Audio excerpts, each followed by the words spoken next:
చక్కని సీతకి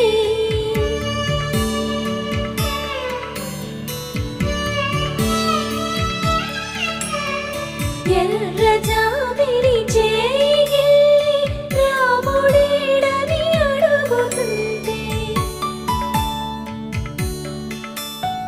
చూడలేదని పెదవి చెప్పే చెప్పలేమని కనులు చెప్పే నల్ల పూసైన